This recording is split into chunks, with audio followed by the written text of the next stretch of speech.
Hey guys, and welcome to the Working Money channel. So Bitcoin still seems to be trading within this channel right now, trading at about $10,000 per BTC.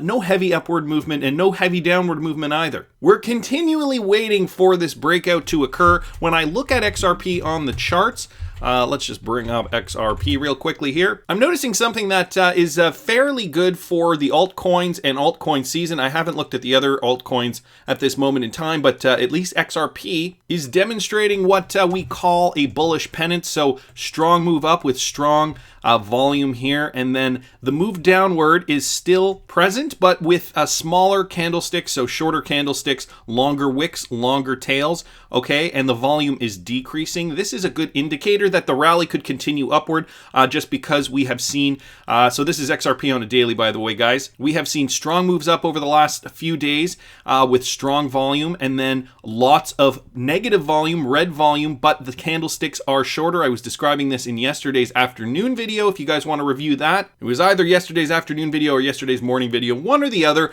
Nevertheless, this is a bullish pennant pattern, so something to keep our eyes on. And yeah, if we take a look at the market capitalization, if we bring up CoinMarketCap here, Bitcoin dominance at 67.6%, so still under that 70% mark, and the market cap here is 266.8 billion, so still holding strong there for the market cap. And on Twitter, I saw this, XRP_big time, that's at X big time on Twitter. Chinese officials surprisingly chill on crypto, and that was actually the title of this article here with regards to a conference that was happening in China, the Shanghai Wangxiang Blockchain Conference. I'm not sure if that's how you pronounce it, but that's where this was all occurring. The gathering of 2,000 people, which ended Wednesday, brought together high-flying government officials who are in charge of China's blockchain strategy and entrepreneurs from some of the country's leading blockchain startups, including Vitalik Buterin. The panel discussions and speeches, which touched on a massive range of topics,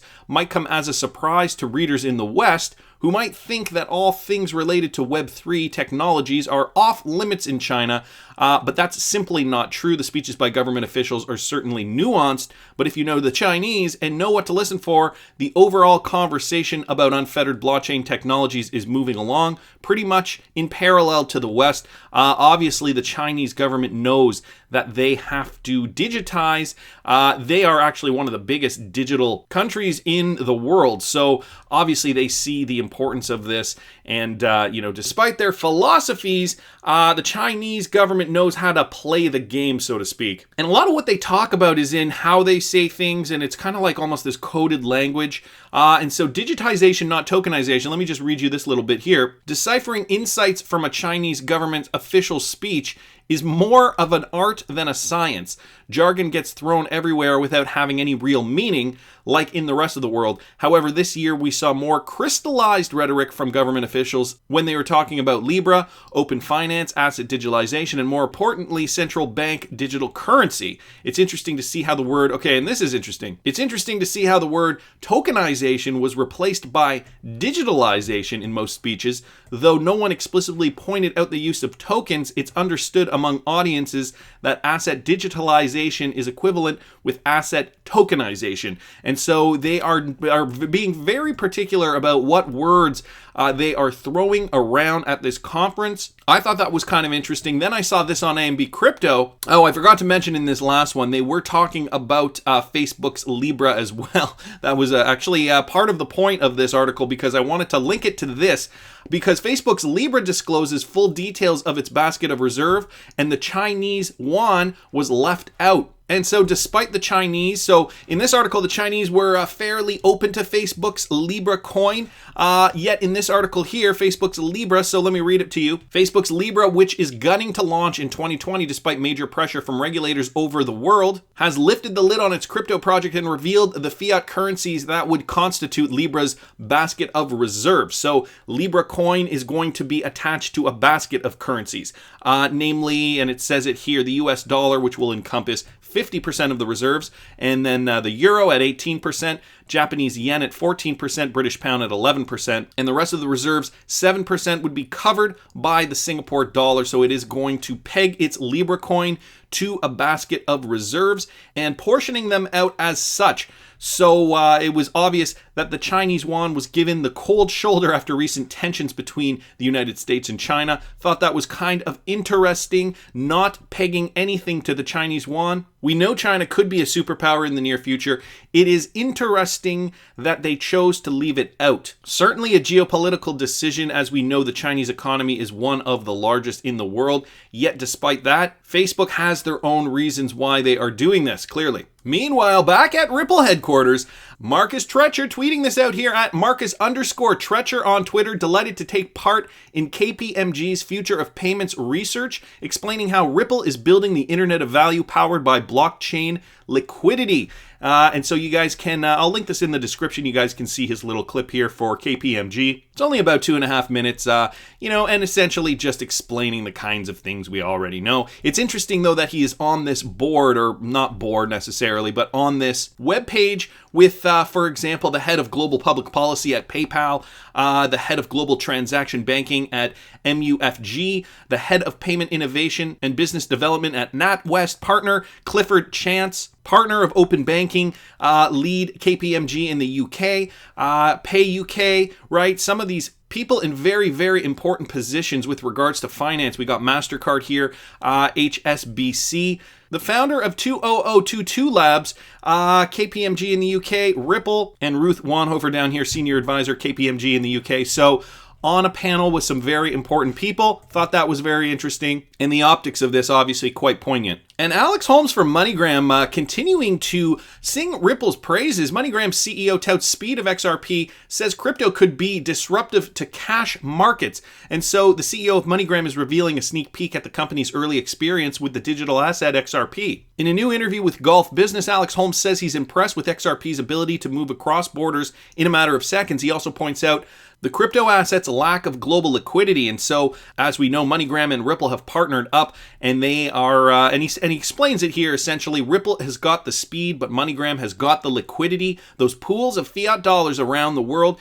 and it's kind of a marriage made in heaven, right? The really important thing, though, that I wanted to bring up here was, in the long run, Holmes says he thinks cryptocurrency could emerge as a serious competitor to cash markets, and this is something that we are not really looking at. This is kind of a few steps down the road, but it's interesting Alex Holmes points this out. He says, this presents a scary thought for central banks. If cryptocurrency can translate into fiat currency, it can be disruptive to cash markets. Most governments understand that, but most governments also fear that. As much as governments don't like having cash in the system, they're also worried about crypto, which isn't a currency of their country. A scary thought for central bankers and governments who wonder how they can control and run a country if they don't have control over their currency. And with cryptocurrencies like Libra coin, other stablecoins being created, central banks are now realizing they have to create stablecoins, or rather a cryptocurrency version of their fiat currencies, in order to at least be on that level playing field, and they are really trying to push these projects out fast and furiously. Alex Holmes clearly sees the potential of Ripple's XRP, and I'm sure he's very, very happy that MoneyGram partnered with them early on in the process. And speaking of stablecoins, I also saw this earlier this morning. Wells Fargo stablecoin faster and cheaper than Swift, says Exec. And so just to rub the salt in Swift's wound, banking giant Wells Fargo says its blockchain for internal cross-border money transfers is faster and more efficient than Swift. The global messaging system used over 11,000 financial institutions. Unveiled this week, Wells Fargo's digital cash uses, get this guys, Ripple partner R3’s Corda enterprise software to handle internal book transfers when funds move from a payer's account to a payee's account at the same bank. So guys, this is for internal use, obviously using Ripple technology because they are using the R3 Corda enterprise software. And so Lisa Frazier, the head of innovation group at Wells Fargo, says when we move money across the world and we need to exchange currencies, we have to go through third parties such as Swift and other banks. That's a long process, and every time there's a connection with external parties, it takes time and energy and effort. Using the digital cash would allow the bank to move funds 20 hours a day, up from only 6 to 9 hours, 5 days a week, when it relies on wire transfers and systems like Swift. She told CoinDesk it's faster than Swift, cheaper, and definitely more efficient. So there you go, guys. The future of finance is already here. Ripple is running in the back end on R3’s Corda settler, the MoneyGram remittance company, and likely many competitors in the near future when these companies start to see their rivals stealing more and more of their business. I know I talked about this yesterday, the Fed flooding money markets as SEC blindly bashes Bitcoin. We're talking about, the kind of looming crisis that we're in. And I was engaging with some of my viewers on Twitter yesterday, and finally, just wanted to bring up this theory from Crypto News Radio. That's at Crypto News Radio on Twitter. Tag me in this morning.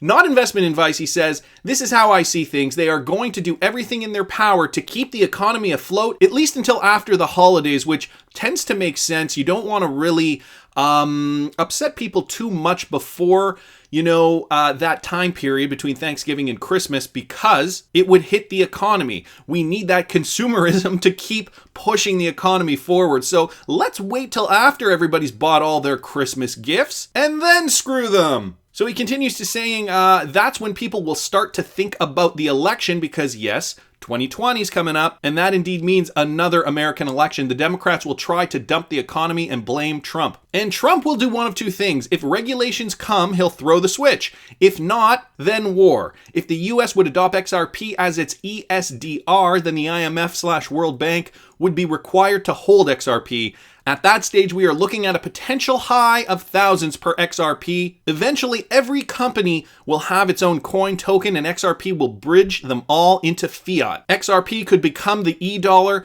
where 0.0001 equals $1 at that point in time. We could have a $10,000 XRP as it was designed for. Quick shout out to Mark Phillips on that one. If I am right, I am going to hire okay, and I can't read that last line, not for this channel. Anyways, guys, it's an interesting theory from at Crypto News Radio, so thanks so much for tagging me in that. But I want to hear what you guys think. Please subscribe to the channel if you haven't already. Like the video if you like the content I'm providing. I always love hearing your comments. See you in the next one, guys.